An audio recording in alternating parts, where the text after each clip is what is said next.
it's Guido coming at you with the Tactics Talk, guys. Welcome back and thanks for tuning in. Appreciate your support. All Tier 10, Cy Goglin in his Leopard 1. We are here on Himmel's El Haloufdorf. What is this thing called? Where's my mouse? I don't know. El Halouf. Himmel's El Haloufdorf. We're gonna go on a journey, fellas. We're gonna go on a. This is about as World of Tanks a journey as you're gonna get in today's meta. Look at the setup here. We have so many big guns and autoloaders and whatnot. We got FVs, we got Foch 155s, Foch Bs, 268.5s, 110E4s, autoloading Lions, rocket-powered B75s, TL7s, Pui, WTs, Scout, and some Arty. Whew, that's a lot, fellas. Cy Goglin is rocking a pretty standard loadout. Actually, he doesn't have any special equipment on his Leopard 1. The Leopard 1 is a tank that Wargaming has buffed and nerfed and futzed around with, and stop touching the Leopard 1, Wargaming. It's not a big deal, okay? One time they did it because too many people played it. I don't know. He's got an IA, he's got a rammer, he's got a vert stab, he's running a vert stab directive. Small kits. Dude, you're going to run tier 10 with small kits? You're killing me. Smalls, you're killing me.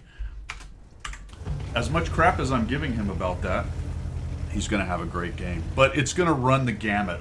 We're going to cry. We're going to laugh. It's going to be, it's some of everything, my guys. My guys.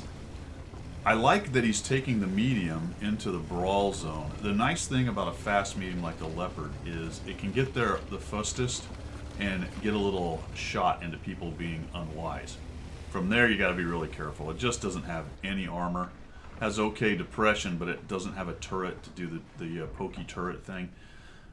But at the end of the day, you got to watch what happens in the match. Where's the enemy going to go? How many tanks are they going to bring to the fight? All that good stuff. Well, you've got your requisite campers on the green team.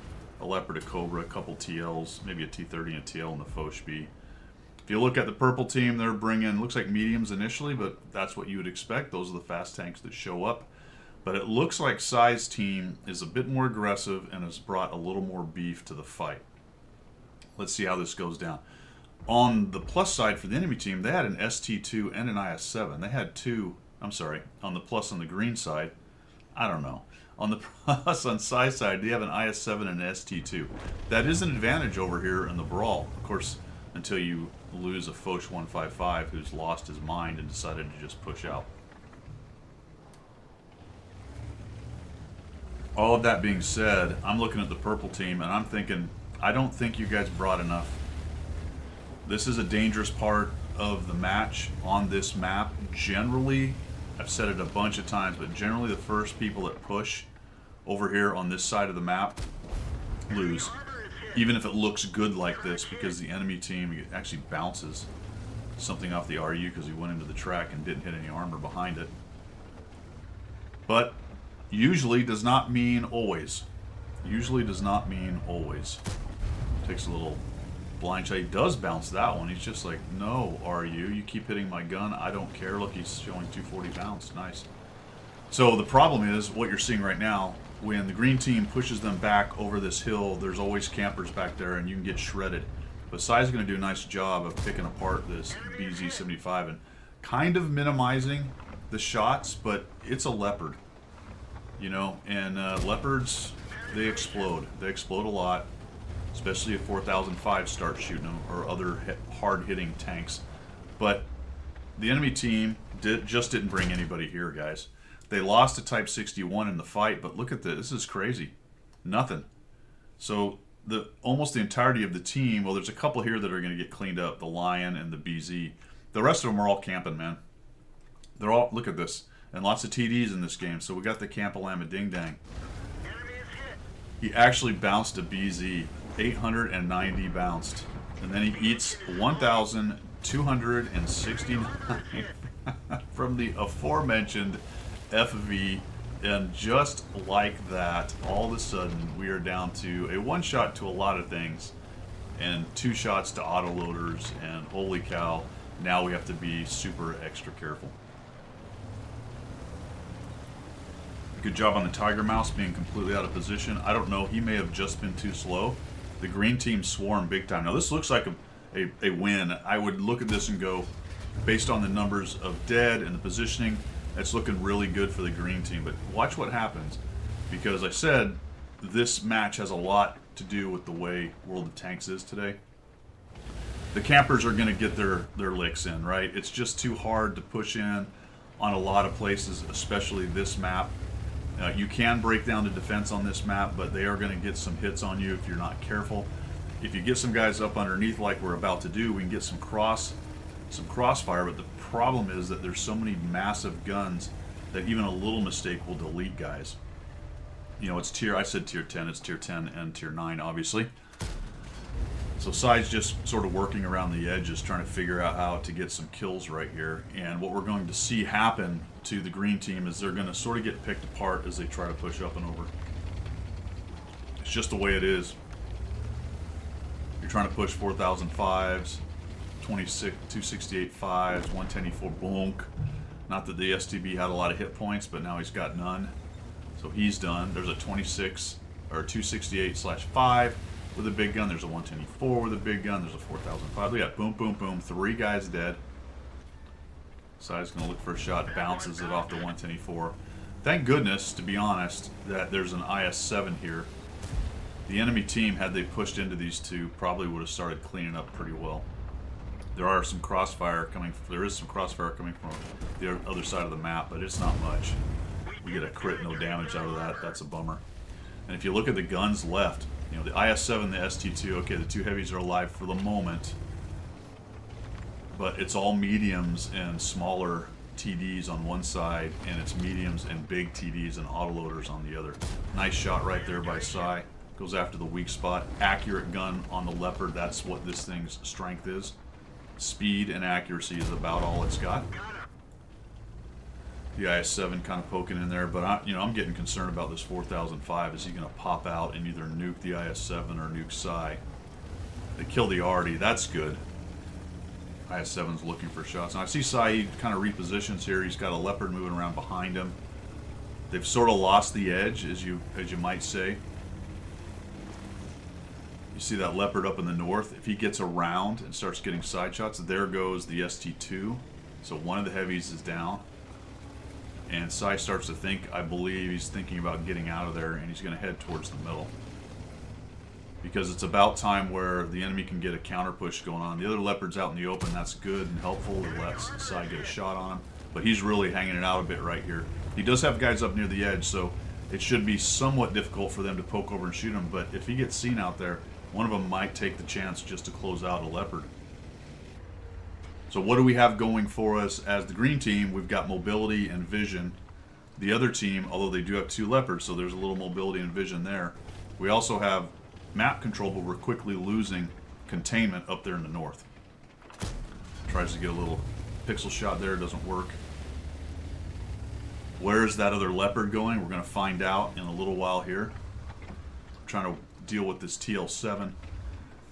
Sai's got 2 teammates over there. There's a Cobra and a Leopard trying to deal with it, but then he's got all of these, or the purple team has all these big guns hanging out in the middle, and there's a Leopard now that's loose, so it's gone from good to bad really quickly here, guys. And that is fairly typical right now in the meta. You win quickly, but you haven't taken out a bunch of hit points. That's a nice shot right there.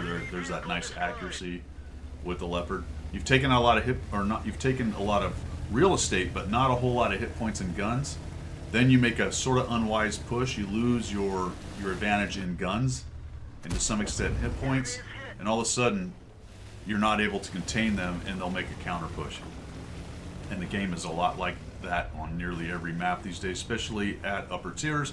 People are going to be very careful. We get another bounce. Holy cow, we bounced 1,300 in a Leopard. Nice. At least there's no Arty to finish us off. This would be a horrible spot if there was Arty. We'd be in a bit of a pickle here. So good players at tier 10 are going to be careful like that.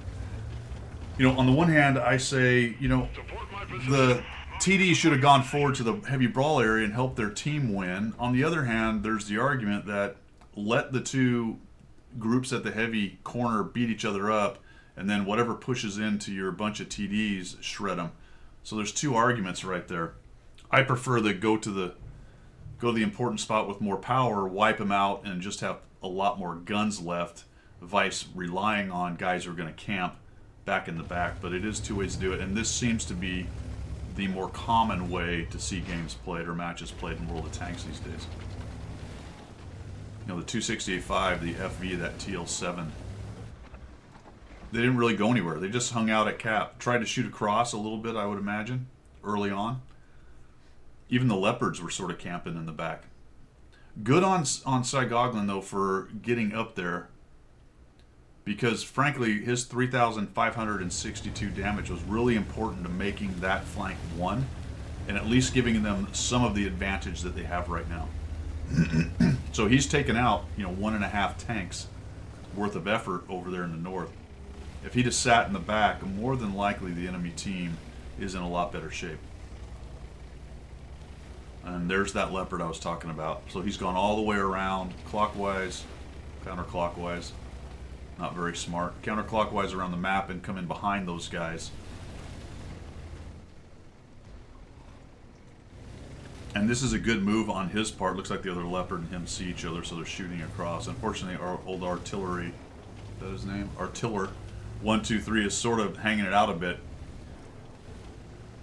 The good news for the green team is that the purples aren't really going to do much with the amount of map they've sort of opened up.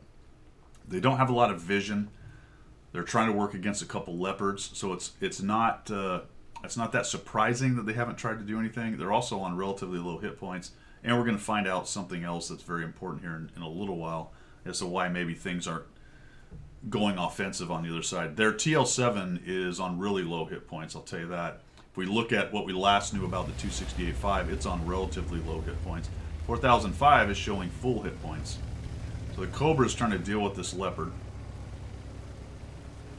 And this is sort of a mutually assured destruction right here to some extent, although the Cobra is going to need a really high roll to kill him, and he doesn't. So he doesn't kill the Cobra, but he does have more accuracy. And every time the Cobra moves, that dispersion is getting massive. The Cobra more than likely is going to nuke him if he hits him. But Cy makes a really nice move here, and this is close because that guy saw him and was swinging the gun barrel towards him. Using his teammate, the Cobra there, or working with, not necessarily using in this case, but working with his Cobra teammate, they kill the guy that's in the background. And now we got a huge time problem.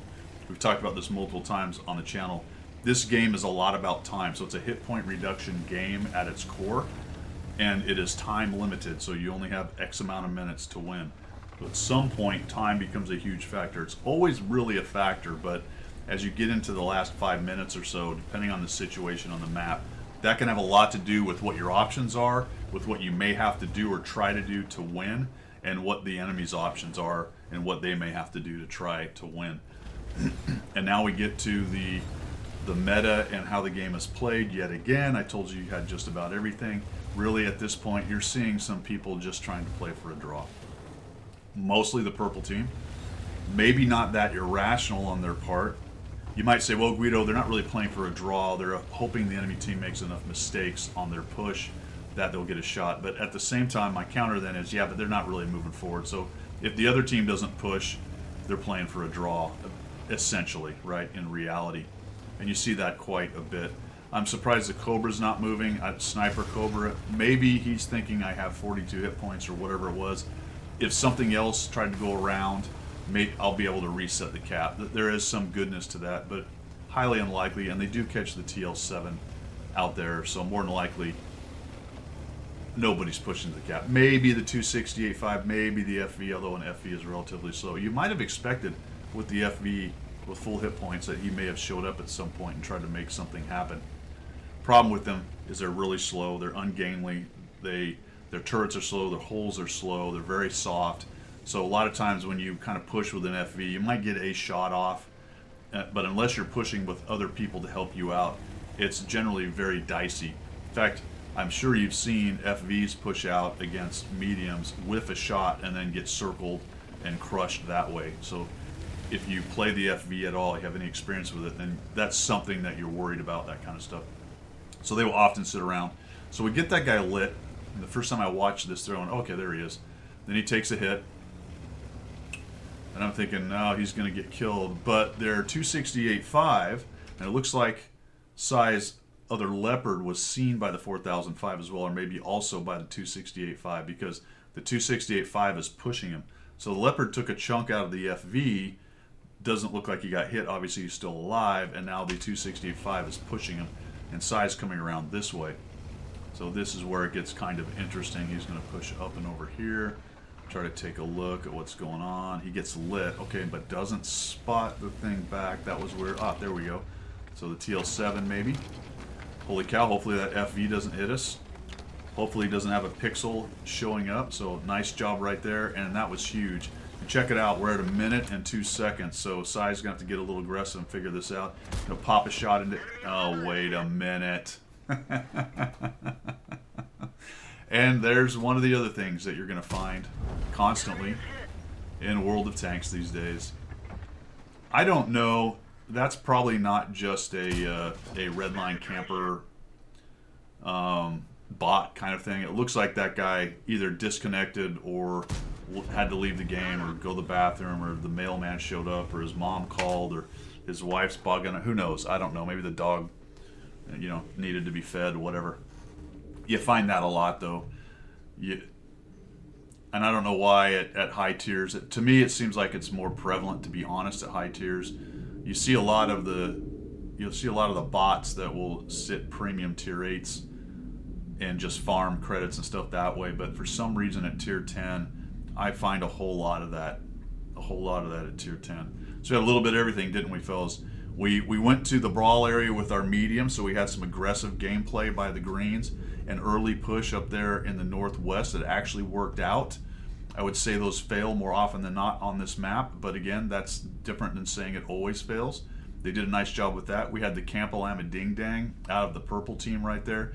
We had the relatively unwise push where I think the green team had their fangs out and thought they had the purple team basically done. Looking to set up a crossfire and a couple unwise pokes, and all of a sudden it's even. In fact, it's advantage going to potentially the purple team. Nice reposition by Cy to go back there and deal with the leopard.